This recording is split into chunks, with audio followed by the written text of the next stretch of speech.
વિદાય પ્રસંગે અહીં ઉપસ્થિત આપણા સીઆરસી સાહેબ જગદીશભાઈ તથા તમામ ગુરુજનો જે કર્મનિષ્ઠ કાર્યનિષ્ઠ જે કયો એ ઓછા પડે શબ્દ તમારા. ત્યારબાદ ધોરણ 1 થી 7 ની વિદ્યાર્થીનીઓ હજી એક વસ્તુ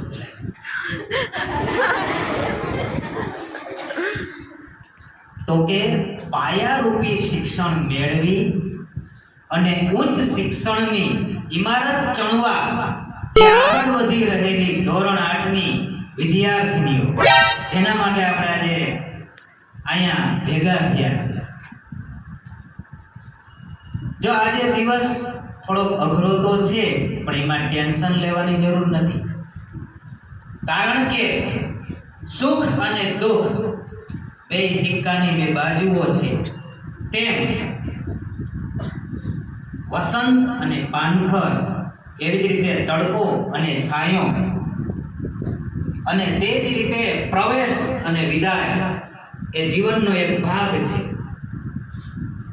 બરાબર? આવું તો ચાલ્યા. એક સમય એવો હતો કે તમે ધોરણ 1 માં જ્યારે અહીંયા પ્રવેશીને ત્યારે પણ તમારા આંખમાં આંસુ હતા, અને આજનો દિવસ એવો છે ધોરણ 8 માંથી તમે જઈ રહ્યું છો, ભલે આંખમાં આંસુ નથી પણ ઉદાસી છે. ફરક એટલો હતો કે ધોરણ 1 માં પ્રવેશી ત્યારે તમારે તમારું ઘર છોડવું પડ્યું હતું, અને આજે તમારે નિશાળ છોડવાની છે. તો એમાં આપણે એટલો ઉદાસ થવાની જરૂર નથી, કારણ કે આ જીવનનો એક ભાગ છે. બધે રોય છે. હમણાં ખુશીએ થોડી વાર પહેલા કીધું હતું કે અમે ઉચ્ચ શિક્ષણ મેળવી અને તમને બતાવશું. મને બહુ આનંદ આવ્યો, બધાને આનંદ આવ્યો ગુરુજી. બરાબર? એના વિશે આજે થોડું કેવું છે મારે કે આપણે એક તો બધાને મારે એ વિનંતી છે કે બધાને આગળ ભણવાનું છે. ધોરણ 8 પછી છોડવાનું નથી, આ વસ્તુ યાદ રાખજો. હવે તો કે આગળ ભણવા માટે શું કરવું, તો કે એક આપણા માટે ધ્યેય હોવો જોઈએ. હું ગણિત વિજ્ઞાનના શિક્ષક છું, પણ આજે થોડુંક અંગ્રેજી, થોડુંક હિન્દી અને થોડુંક ગુજરાતી, જેથી કરીને દાનાસરને અને નેભાસરને દુઃખ ન લાગે. આમ તો મેં ક્લાસમાં x વર્ગ y વર્ગ એવું જ કર્યું છે, બરોબર ને? મને આવો ટાઈમ ના મળે કહેવાનો, પણ આજે એમ થાય કે વર્ગ શિક્ષક તરીકે થોડુંક કહું. તો જીવનમાં એક ધ્યેય હોવો જોઈએ, જેને અંગ્રેજીમાં આપણે કહીએ ગોલ. ગોલ શબ્દ, ગોલ તો એનો સ્પેલિંગ GOAL. તો એના માટે મેં થોડું ફૂલ ફોર્મ મારી રીતે તૈયાર કર્યા. G for go ahead, એટલે કે આગળ વધો. O for over planning, એટલે કે સંપૂર્ણ આયોજન કરો. A for active, કાર્યરત રહો. અને L for love your work, તમારા કામને પ્રેમ કરો. તમે તમારા કામમાં રસ રાખશો તો સક્સેસ તમારા કદમ ચૂમશે. આ યાદ રાખજો, સક્સેસ તમારા કદમ ચૂમશે. તો એના માટે આજે થોડુંક નેભાસરની વાક્ય યાદ આવી જાય મને કે જિંદગી એક શાનદાર સફર है, कोई मिलता है कोई जुदा होता है. जिंदगी एक शानदार सफर है, कोई मिलता है कोई जुदा होता है. इस सफर का मजा वही लेता है जो अपनी मंजिल पर फिदा होता है. કહેવાનો મતલબ ધ્યેય યાદ રાખજો, ધ્યેય. તો આના ઉપરથી મને એક પ્રસંગ યાદ આવ્યો. પ્રસંગ તમારે કેવો જ પડે ગમે ત્યારે આવે. તો એક નગરમાં એક રાજા આવે, બરાબર? રાજા, તમે બેસી જાઓ. રાજા છે એ વૃદ્ધ થઈ ગયો હતો. બરાબર છે, વાત સમજજો. વૃદ્ધ પણ એને એક સંતાન નહોતું. હવે આગળના જે રાજાનો કાયદો શું હતો ખબર? કે વૃદ્ધ થઈ જાય એટલે રાજ્યનો કાર્યભાર એના પુત્રને આપવો પડે. બરાબર ને? આવું હતું ને? રાજ્યનો કાર્યભાર એના કોને આપવો પડે? પુત્રને. એટલે રાજા તો નિસંતાન હતો, સંતાન હતા ને, એટલે રાજાને વિચાર થયો કે હું તો વૃદ્ધ થઈ ગયો, તો આ નગરમાંથી કોઈક એવી વ્યક્તિ છે એને મારે રાજા બનાવવી છે. તો નગરજનોને ભેગા કર્યા અને પ્રસ્તાવ રજૂ કર્યો કે મારે તો સંતાન નથી, પણ આમાંથી મારે એક વ્યક્તિને રાજા બનાવવો છે. પણ એના માટે એક નાનકડી એવી પ્રતિયોગિતા રાખવાની છે. રાજાએ પ્રતિયોગિતાનું વર્ણન કર્યું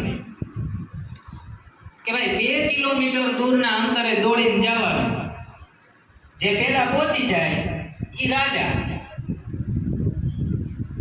એટલે નગરજનો તો વાતો કરવા માંડ્યા, ઓ આવી પ્રતિયોગિતા 2 કિલોમીટર દાર્યું. આ રાજાએ જે આવી પ્રતિયોગિતા ગોઠવી, 2 કિલોમીટર અંતર કાપવું એટલે શું નાની મોટી વાત. પણ રાજા છે ને એ હોશિયાર. પ્રતિયોગિતા ચાલુ કરવામાં આવી. થોડે દૂર નાસ્તાનો સ્ટોલ ગોઠવી દીધો. જે નાસ્તાના શોખીન હતા સંજયભાઈ, દાનાભાઈ, એ નાસ્તો કરવા રોકાઈ ગયા.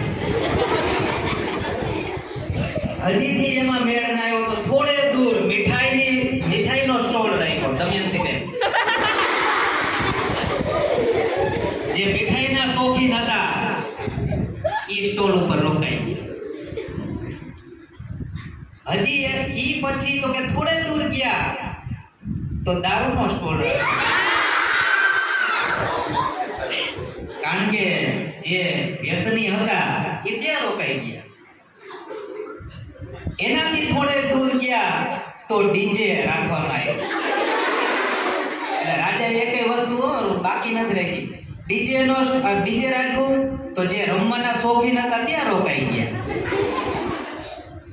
છેલ્લે એક વ્યક્તિ છે એ 2 કિલોમીટર અંતર કાપી અને કન્ટિન્યુ એનો જે ધ્યેય હતો એ પૂરો કર્યો. એટલે એને વિજેતા જાહેર કરવામાં આવ્યો. પછી રાજાએ પૂછ્યું એને કે ભાઈ એટલા બધા સ્ટોલ રાખ્યા તો કેમ દોડવામાં તે ધ્યાન આપ્યું? તો કે મેં નથી સ્ટોલને જોયો, નથી મીઠાઈ જોઈ, નથી ડીજે વાગતા સાંભળ્યું. મેં ફક્ત ને ફક્ત ગોલ જોયો કે મારે ધ્યેય એટલે કે મારે આ લક્ષ્ય પ્રાપ્ત કરવું છે. પછી રાજા બની જાય પછી તો બધું મળશે, મીઠાઈ મળશે, નાસ્તો મળશે. કઈ સરસ વાત. તો તમારે એક જીવનમાં ગોલ રાખવો જોઈએ. બરાબર? તો એના માટે પાછી મને એક શાયરી યાદ આવે છે कि आंखों में नींद बहुत है पर सोना नहीं है, आंखों में नींद बहुत है पर सोना नहीं है, यही उम्र है कुछ करने की मेरे दोस्त, इसे खोना नहीं है. बराबर? આના પરથી એક આપણા કલામ સાહેબનું વાક્ય પણ યાદ આવે. કલામ સાહેબ એટલે બહુ મહાન વૈજ્ઞાનિક. એની સિમ્પલ ભાષા યાદ રાખજો, સરળ એક જ વાક્ય કીધું કે સ્વપ્ન જુઓ અને સાકાર કરો. બસ આ 2 શબ્દ યાદ રાખવાના છે, સ્વપ્ન જુઓ અને સાકાર કરો. આ કલામ સાહેબ. તો સ્વપ્ન જોવું સરળ છે પણ સાકાર કરવું અઘરું છે. બરાબર ને? તો એના માટે આપણે કઠોર પરિશ્રમ કરવો પડે. શું કરવું પડે? પરિશ્રમ. તો તેના માટે એક આપણે શાયરી જોઈએ કે દર્દ મિલે તો સહ લેતે હૈ, અશ્ક મિલે તો પી લેતે હૈ, दर्द मिले तो सह लेते हैं, अश्क मिले तो पी लेते हैं, हम तो है उन फूलों जैसे जो कांटों में जी लेते हैं. કહેવાનો મતલબ છે કે ગમે એ પરિસ્થિતિ હોય આપણે ક્યારેય પરિશ્રમ છોડવો જોઈએ નહીં. બરાબર? અને છેલ્લે નેભાસરને એમ થાય કે આ ગુજરાતી તો આવ્યું જ નથી, તો આ થોડીક મારી મહેનત છે. આજે સાંજને આજે મેં થોડા ગુજરાતીના વાક્યો તૈયાર કર્યા. તો જો બરોબર સાંભળજો. ગણિત વિષયમાં સૂત્ર જ્યારે લખાવું ને ત્યારે યાદ રાખો એવું લખાવું છું. બરાબર? આજે જીવનના સૂત્ર છે, યાદ રાખજો. યાદ રાખજો. પાંખો આપી ઉડતા શીખવ્યું તમને, યાદ રાખજો. પાંખો આપી ઉડતા શીખવ્યું તમને, યાદ રાખજો. ક્યાંય પણ હવે અટકાશો નહીં, એ પણ યાદ રાખજો. પુષ્પની જેમ સાચવ્યા છે તમને, યાદ રાખજો. પુષ્પની જેમ સાચવ્યા છે તમને, યાદ રાખજો. પ્રેમથી તમને પોષ્યા છે, એ પણ યાદ રાખજો. અજ્ઞાન રૂપી અંધકાર હણી લીધું છે, યાદ રાખજો. સંસ્કાર સિંચનથી ભર્યા છે તમને, યાદ રાખજો. જ્ઞાન વિજ્ઞાન ગણિત સમાજ ગુજરાતી સંસ્કૃતથી કેળવ્યા છે, એ પણ યાદ રાખજો. અને છેલ્લે આ વિદાયને, આ જે વિદાય છે એના માટે વિદાય તો જુદાઈની જેમ વસમી લાગે છે, યાદ રાખજો. વિદાય તો જુદાઈની જેમ વસમી લાગે છે, યાદ રાખજો. હૃદય પર તમારું નામ કોતરાવી નાખ્યું છે, એ પણ યાદ રાખજો. બરાબર? અને છેલ્લે મારી ટેવ છે, નકુન સાહેબ એ કહેતા હોય, મોહે કે કહેતે સાહેબ તમને એક ગીત ગાવાનો બહુ શોખ છે, ગમે એ ગીત હોય ભેળવી દે. બરાબર? તો એમાં એના માટે એક સરળ એક જ કડી ગાઈશ, અને રડવાનું કોઈને નથી હો, એમાં શીખવાનું છે ગીત શું કહેવા માંગે નહીં. એક જ કડી તો જ ગામ કડી.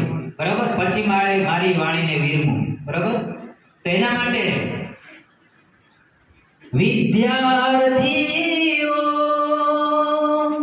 વિદાય લેતા જોજો પાપણ ના ભીંજાય. શાળા તો વિદ્યાનું મંદિર કહેવાય. શાળા તો વિદ્યાનું મંદિર કહેવાય. કહેવાનો મતલબ શું કે તમને ખબર છે?